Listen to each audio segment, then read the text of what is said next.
안녕하세요. 오늘 알아두면 가장 있어 보이는 경제 또는 정보기술 이야기 단 하나만 골라서 전달드리는 티묵모닝 2022년 7월 7일자입니다. 오늘 가져온 이야기는 물가 상승 진심으로 우려한 연준이에요. 이걸 가져온 이유는 미국 연방준비제도 즉 중앙은행이 물가 상승에 앞으로 어떻게 대처할 것인지는 한국을 포함한 많은 국가의 경제 상황과 금리 인상 결정 정도 등에 영향을 미치기 때문에 중요하죠. 당장 우리 대출이자 투자 심리에 영향을 미치는 거니까요. 지난달 6월 14일부터 15일까지 미국 연방준비제도가 금리 인상을 자이언트 스텝으로 결정했던 회의인 FOMC 회의가 열렸었습니다. 그리고 마치 약속한 것처럼 3주 뒤인 현지 시간 7월 6일에는 당시의 회의록인 의사록이 공개되었습니다. 왜 약속한 것처럼 공개되었을까요? 사실 진짜 약속이라서 그렇습니다. FOMC 회의가 진행된 후 3주가 지나면 어떤 내용이 오고 갔었는지 의사록이 공개되기로 되어 있기 때문이죠. 다들 상세 회의 내용이 궁금해서 기다리고 있게 됩니다. 그런데 이미 지나간 회의의 회의록이나 다름없는데 왜 기다리고 있을까요?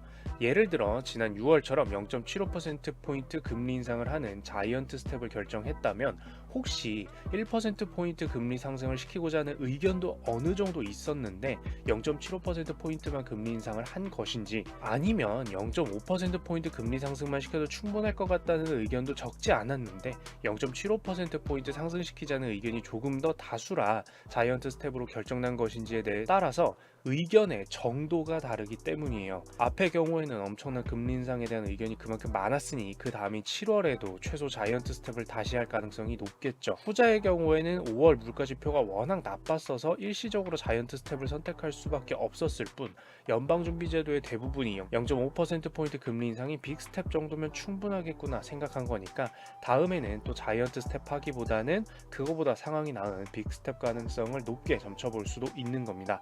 아니면 아예 일반적인 0.25%포인트 금리 인상만 나올 수도 있겠죠. 어떤 대화가 오고 갔느냐에 따라서예요. 이렇듯 회의에서 어떤 정도로 내용이 오고 갔느냐를 살펴봐야 해서 중요한 겁니다.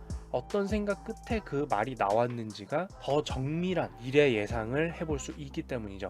그렇다면 7월 6일 공개된 의사록은 어땠을까요? 당시 자이언트 스텝으로 금리 인상을 결정했던 것만큼 당연히 물가 상승에 대한 우려가 강하게 드러나 있었습니다.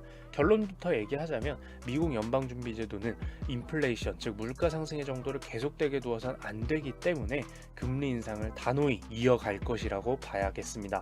이와 관련한 여러 가지 표현들이 있었는데요. 정말 물가 상승 잡는데 진심이구나 느낄 수 있었던 것이, 첫째로 경제 성장 속도를 둔화시킬 가능성이 있지만 물가 상승률 수준을 2%대로 되돌리는 것이 지속 가능한 최대 고용에 가장 중요하다고 판단했다는 표현이었습니다. 중요한 표현이었죠. 여기서 최대 고용이란 맥시멈 인플로이먼트로 쉽게 말해 현실적으로 일하려는 의지와 능력이 있는 모든 사람들이 일을 할 수 있는 상태를 말하는데요.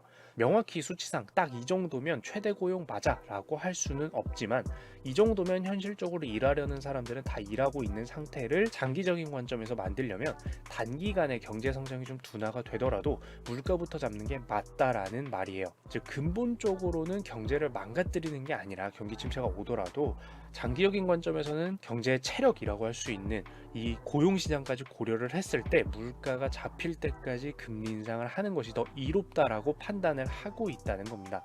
둘째로 이외에도 대중이 연준의 판단에 의문을 제기하는 경우 물가 상승이 고착화되는 심각한 위험에 빠질 수 있다고 말하기도 했어요. 이미 연방준비제도가 금리 인상의 시작이 너무 늦었던 거 아닌가 하는 지적을 받았었는데요. 그렇기 때문에 쟤들 말만 저렇고 사실 물가 잡는 강도가 그 정도는 아닐 수도 있대 라고 사람들이 생각하게 된다면 어떻게 될까요? 물가의 하락, 즉 화폐의 가치 상승이 신뢰받지 못하게 된다는 뜻이고, 그렇게 예상된다면 그만큼 사람들은 더욱더 화폐보다는 물건을 선택하게 될 가능성이 높아집니다.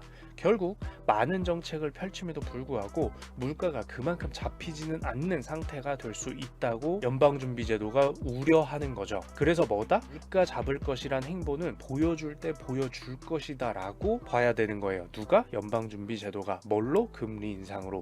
결과적으로 세 번째, 물가 상승이 지속되면 더욱 제약적인 기조가 적절할 수 있다고 하기도 했는데요. 이건 지금까지보다 더 시장의 돈을 줄이는 것도 고려 중이라는 말로써 굉장히 매파적인 발언까지도 나온 겁니다. 물론 물가 상승이 잡히지 않는다는 전제이긴 하지만요. 앞으로 물가 관련된 지표들은 계속해서 지켜봐야겠죠? 지긋지긋하더라도 말이에요. 자, 이렇게 6월 FOMC 회의 의사록을 통해 금리 인상에 대해 어떻게 접근하고 있는지 봤는데요. 이런 논의들을 통해서 당시 자이언트 스텝을 결정할 때 단 한 명을 제외한 나머지 17명이 동의해서 자이언트 스텝이 이루어진 것으로 나타났고요. 그만큼 금리 인상은 강력하게 지지받고 있다는 말이고, 결론적으로 내용 중에는 이번 달인 7월 미국에서는 역시 0.5%포인트 또는 0.75%포인트의 강력한 금리 인상이 계속해서 적절할 것이라고 당시 판단했다고 합니다.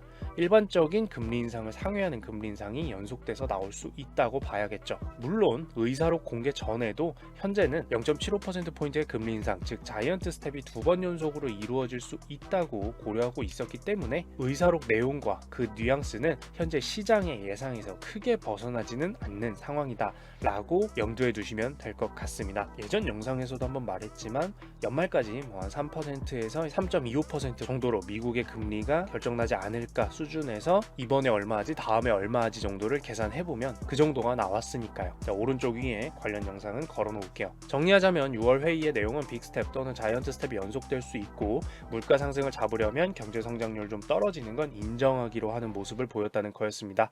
괜한 다른 기대보다는 역시 물가 상승이 진정되는 지표가 관건이다라는 거죠. 여기까지 오늘도 있어 보이는 경제 또는 정보기술 이야기로 커피 한 잔을 즐기실 수 있도록 준비해봤는데요. 대화하시는데 도움이 되었으면 좋겠습니다. 이상 티묵이었습니다. 구독과 좋아요, 알람 설정까지 부탁드리도록 하겠습니다. 감사합니다. 이 영상은 많은 시청자분들과 여기 계신 후원자분들 덕분에 제작되고 있습니다. 박경수님, 박유나님, 후이님 감사드립니다.